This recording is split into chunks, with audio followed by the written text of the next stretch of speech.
Welcome to another episode of Truth from the Trail. Today I'm at Flat Rock, North Carolina at the Flat Rock Park. Rather than going up into the mountains, there's been a lot of rain here in western North Carolina lately, so I imagine the trails up in the mountains are probably slick and sloppy. So here at Flat Rock Park, there are miles of trails that are beautiful. They go alongside a river and through woods, and it's just a beautiful place. Before I get into today's story, I want to show you something that I didn't know was here until this morning when I came out. Nearly 2 years ago, Hurricane Helene hit this area, and you probably remember the pleas for assistance and prayers and all of those kinds of things. Here's something I want to show you. This plaque says Hurricane Helene high water mark right there. I'm about 5'9", 5'10", and that's a good foot over my head. Imagine 6.5 to 7 feet of water right here. I'm sure it came from that stream that I'll show you a picture, but the devastation was incredible. And people are still displaced nearly 2 years later. Houses are still being rebuilt. Mission organizations are still functioning. If you're a praying person, we would appreciate your prayers for western North Carolina and the devastation that people are still recovering. Lives were changed permanently. So if you're a praying person, like I said, please pray for us. Flat Rock Park's a beautiful place to come and just walk and really enjoy yourself. Like I said, the stream, little bridges across the stream, wide open fields. It's just a really pretty place. So if you're ever in this Hendersonville, Flat Rock, Brevard, little towns like that all around western North Carolina, come to this park and have yourself a good walk.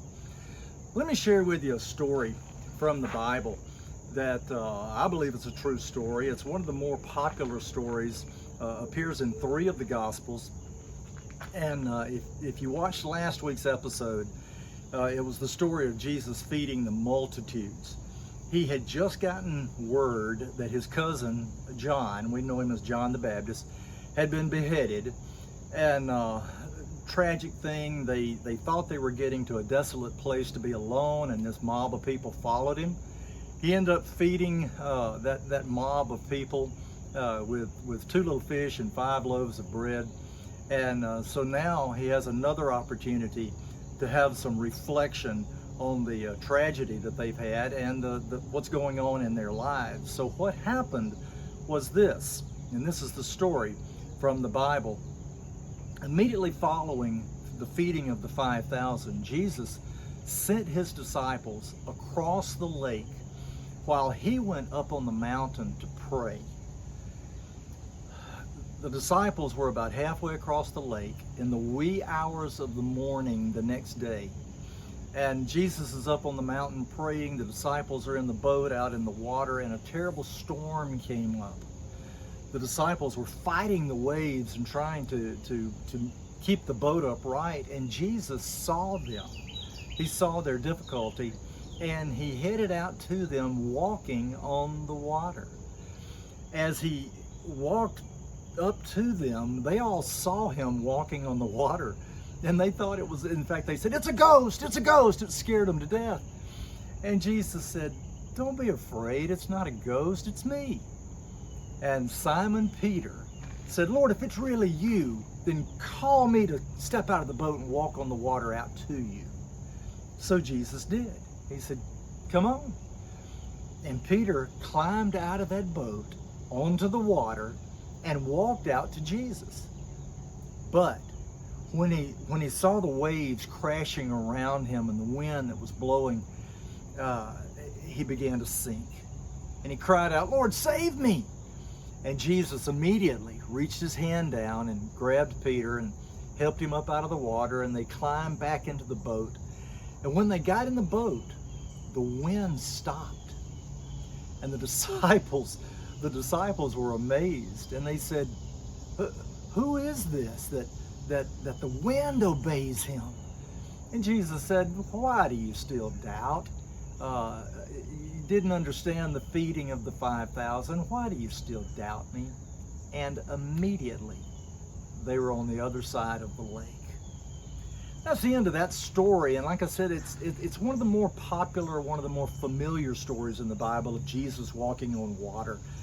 What are the life lessons that we get out of that story? Oh, there are a lot of them.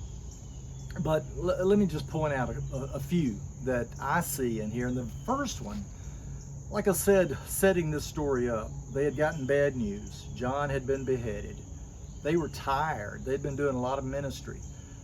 So they were trying to get to a quiet place, and this mob of people overtook them, and they had that experience.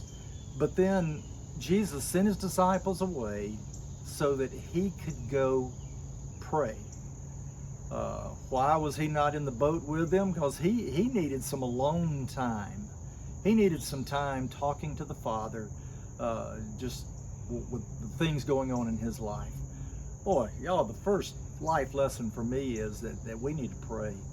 We all need alone time, and not just alone time to pacify our emotions, but alone time to spend time with the Father and spend time in prayer. If Jesus needed to pray, my goodness, I need to pray, and you need to pray, or at least that's what it says to me. We believe that Jesus was divine, and if, even in that godliness, he needed to pray. Prayer is a really important thing. So quite often I have to do a self-check and say, what's my prayer life like? Do I understand prayer? Absolutely not. Do I need to pray? Yes. So there's the first life lesson to me, is how important prayer is. The next thing is, okay, Jesus is up on a mountain. Now, granted, you can see a lot further on a mountain, but it was the wee hours of the morning. If we got real specific in the text, it would be somewhere between 3 and 6 a.m. Before sunrise, a storm is brewing, waves are crashing. If you've ever been on the water with white capping waves, you know that a boat appears and disappears in the waves. You can't see real good. It's dark, it's night, it's storming, the waves are crashing, and Jesus saw them. You think Jesus sees you? Y'all, I think Jesus sees me. Now, there are two sides of that coin. One is Jesus sees me all the time. I don't ever hide anything from him. But the good side of that is he sees me all the time. He sees me when I'm in need. He sees me when I'm hurting, when I'm struggling, when I'm scared. Do you think the disciples were scared? I bet they were. Dark water kind of freaks me out. I don't like dark water. And for these disciples to be in the boat and crashing waves at night, in the dark, in the wind, and Jesus saw them. What an encouraging thing that Jesus sees me all the time. And then he went to them. Jesus will come to me if I'll let him. Let's talk about a lot of other things that we could talk about, but let's talk about Simon Peter for just a second.